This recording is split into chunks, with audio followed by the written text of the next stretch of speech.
right, welcome back to News Inside on Landslide News. Ayo Fayose always insistent that Obi is a factor. One person that has been consistent with that, he said, don't joke with this Obi tsunami. And he said, among every other person, Obi stands for every other person. What do you think is Ayo Fayose, former governor of Ekiti State, is known for his outspoken nation. While he was a governor, he was the only PDP governor that had, the then president Muhammadu Buhari to ransom. He's fearless, he's bold, he's one of the few politicians Nigeria has had in the recent time. And he's very forthright, irrespective of who is on the receiving end.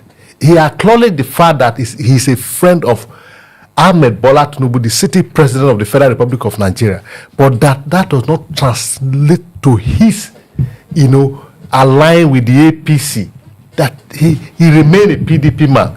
That he even rejected an offer of an appointment from Ahmed Bola Tinubu under the APC government. That has to tell you the kind of person Ayo Fayose is. He is a man of principle to a large extent. And he has been consistent, like you said, that Obi is the only opposition we have today in Nigeria. That give it to him. He's the only one speaking. And he believes that his criticism of the government are constructive and they are on point. Even when he was asked other questions, he had not, but this is not the first time he's saying it. Yeah. So Fayose, to a large extent, is a man we should take serious and a man that we should be respected because of his consistency in his response to issue and the way he perceives issues that affect this nation, especially when it comes to the issue of governance. Okafor, we also still know that he has told us that he's a friend of Ahmed Shuaju, the president of the... Just like me, he's my friend. He's your friend that you're like this. I'll be fatter than this. Yes. You should be feeding low fat. He told us that I'm a friend of the president. I refuse to serve under this government because he said I've served 2-term governorship position in my state. Yeah. What else do I need? But the factor of Obi in the politics, he doesn't take it lightly. And like I said to Philip, he's someone that believes that Obi is a factor. Yeah. Do you understand? He was asked about other people, even the president rumored Goodluck Jonathan coming back. But this one, he has said that Obi is the only factor that I know. When we were growing up, there's this we used to hear about Mercedes. They say Mercedes, there are only 2 cars. Mercedes and others. So Ayo Fayose made a remarkable statement. He said, but let me tell you, all others are just filling the gap.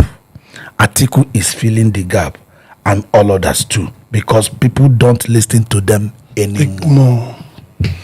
We've been saying it here that, especially you. I remember is it criticism of ADC or whatever it is? Yeah. You are staying on it. Yeah, because ADC was trying to come. It was a party that was lucky enough as at that time to say, okay, let's see if it goes. Now the chairman is David Mark, the Senator David Mark. The national secretary is Agbeshala. The predetermined presidential candidate we are looking at, or we are Atiku Abubakar. Ayo Fayose say people don't listen to them anymore.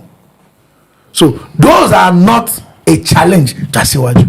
But he also mentioned Goodluck Jonathan. Yes, let me clear. Yeah, you notice that Ayo Fayose didn't discard the chance of Goodluck Jonathan and that of Rotimi Amaechi, but he only gave the credit of the voice to Obi. Just narrowed it down. Yes, that Obi is the most formidable voice today that stands for opposition, and only him can challenge Asiwaju. He didn't say Obi will win or not win. That Obi has been doing the job of opposition. What Fayose said, this is exactly what we are saying here. Atiku just didn't go to Dubai, probably because Obi has been doing the job. He knows his voice will be too silent. Otherwise, what we usually know Atiku for, somebody who has been contesting for 33 years, we know his attitude. There's no way he would have successfully deceived us now. By now, maybe it's next year, June or July, he would leave Dubai and come back and look for people that will step down for him in primaries and become the presidential candidate. But, and ask everybody to go to the state to bring money. If you notice what he does now, though our satellite is not on him now, that's Atiku Abubakar. Yeah, certainly. What he does is that he visits people's home, people that are bereaved within the northern enclave. You've not seen him in the east or in the west or in the south. I mean, Ayo Fayose say people don't listen to them anymore. Will you be going about what? Will you be going about when people don't listen to you anymore? Let me tell you, you said his flashlight, the satellite is actually on him. There's what we call exclusive method. If it is not this, then it is that. Even in quantum mechanics, it's used, let alone. So he talked about others. Do you know who are the others? Because you don't even amplify Peter Obi. If you don't know others, you don't know you are tall. If you don't find a short man, so it's a relative thing. Why you put your heart? Because he is short, he is tall. I'm somewhere in between. So the thing is Atiku visits. Yeah. It appears you are just forgotten. Atiku was in Ibadan. You forgot. Oh, that okay. Look, that's exclusive because it was Ladoja, and if he's not there now, apart from being Ibadan, tell me which other place he has But been he in the visited south. Ibadan. He visited Ibadan. All the places he has been visiting in the north. To be sincere, it was Obi that stood for the voice of opposition. Yes. There's no. This is not to say anybody's calling for Obi to contest or not contest. Yes. We do clearly know that by political equation, it's really going to be challenging in 2027. Once Goodluck is going to come on board, you're going to look at the political base. Truth remains that Peter Obi and Goodluck has certain political base that two of them share. Goodluck is more prominent in the north, no doubt about that. He won landslide already there before. So even in the one that he lost, go and check it. He still didn't really lose that much. Go and check. Philip, let me come to you. Yes. Now, he also told us that Tinubu is going to win this election. Is he basing his premise on the fact that he's his friend, or according to the whole what we can see from the polity? You see, what I would say about that is this: Fayose is a very experienced man, and he's experienced politician, and he's a friend of the sitting president. When he's asked that question, what I expected of him is what he did. He wouldn't say my friend will lose or my friend will struggle. He will say my friend will win. Moral booster. Moral booster. That is the word. So what he said does not amount to say that Tinubu has already won the election. Because if you see the two statements, the one about to be is very strong and stern on it. But the one of Asuwaji is more like, saying solidarity. Exactly. So you see the positive. Exactly. You see the two differences, because it wouldn't be proper for Asuwaji to hear that his bosom friend Fayose is saying that not even that he will do, that he will struggle. What happened to that moral booster that was supposed to be given to the solidarity? So he needed to give it to him all the time. Just let me read out his words. Yes. He said, tell me, these are his words of his mind. Tell me who will defeat the APC. Tell me who will defeat the APC. If I ask that question and start talking about another person, somewhere along the line, I realize I use defeat. I can find a way. Let me read it completely. Tell me who will defeat the APC. The only opposition that I know in Nigeria. Let me tell you now, the only opposition. He now came back. I didn't say the opposition can win as Iwaju, but the only opposition that still has traction is Obi. No other one. The only voice that has traction, that is still talking, that is everywhere, despite not being in government, is Obi. I give it to him. He started by who will defeat the APC. Somewhere along the line, he tried to balance himself. So, Ayo Fayose is a very sincere man, but he's still a politician, or he was a politician. He's still a politician. That confirms what I said. I want me to cut. This one. Because it's very clear. The man, when it comes to Obi, it's like you can see the support in him, but he's controlling it. But because of his friend, he has some restraint. You understand? That's you can hear his words. Yeah. Say, tell me that man that will defeat, the APC. He's short of saying he'll be, but he said, I'm not saying that he will defeat. Yes. He went back and said it is Peter Obi. Okay, I'm going to take us off course a little bit. Yeah. Something has been on my mind. We've seen a lot of defections in the South. We've also seen some pockets of defections among the legislators in the North. But we have not seen any major defection in the North. I was the one that drew your attention to that one time. One time the ago, governors in the North, were they defecting? Are they going to defect? Let me tell you, if you remember, I'm not trying to paint us the Southerners, in a very bad light. If you say a lion, and we are seeing the lion, let's tell lion. If you say witch hunting, if you find a winch, why witch hunting? Then what is bad?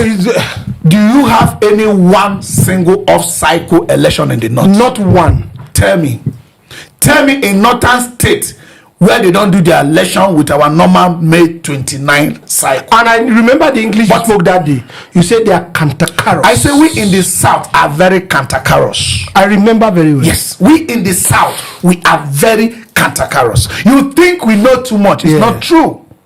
We know nothing. It's not true. This is a game of politics. You can't unify. You can't even control the South.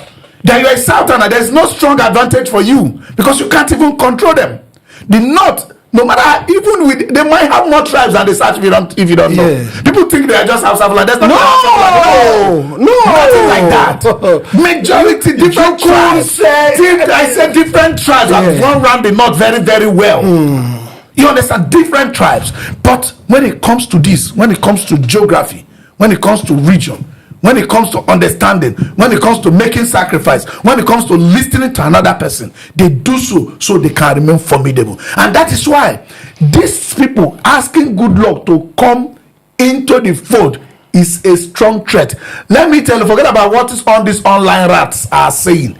Asiwaju knows it's a challenge to face Goodluck Jonathan. Okay, just by the news we saw his former media aide yesterday visited him. That's the Honorable Reuben Abati visited Goodluck Jonathan. We don't know what's cooking. In closing, Philip, what will you see of what Fayose has said about Peter Obi? Of course, Peter Obi mentioned somewhere along the line that I can assure you I'm going to be on the ballot. Let's just take that one as it is. But from what Fayose has said now, do you think also you should send some quivers into the camp of the ruling party? Of course, it will not be made known to us, but you can be rest assured that they will reach out to Fayose, that it will be advised to lower his voice, because what it means is encouraging Obi and discouraging the camp of the ruling party. Because if you are saying that, tell me one person who can defeat the APC, and you zero on one person, and that person has been vehement on this, election, Obi has said that he will be on ballot. It appears that yes, he's even gaining support in the home of the ruling party, because if I actually said is the city president a good friend and they are still friends, and he's saying that yes, I know one person who can defeat my friend, because if you look at that is the purport of what he has said. I know one person who can defeat my friend, and that one person is Peter Obi. What does it mean? You are sending fears into the camp of your friend. So I think sincerely, Fayose is going to be called to order. It might not be made public, but it's going to happen soon. And this message of Fayose has also boosted the camp of the obedient movement and Obi himself. Okay, for closing. Yeah, so I will tell Nigerians to Fayose is a very courageous person. I've met him one-on-one on many occasions. I have that direct contact with him. So I would tell Nigerians to listen to what he said. For us to have election in 2027, the opposition should either be presenting Obi or somebody he also refused to discard, which is Jonathan. Not somebody he said that nobody listens to them anymore. The election between Atiku and Asiwaju will not give Nigeria any option. Nigerians need to have option. So they should listen to Fayose. Pick either Peter Obi as the opposition voice, or maybe in a more political balance wise, Jonathan, so that in 2027, Nigerians can have a choice. So they can go and eat their ADC. All right, we'll be right back.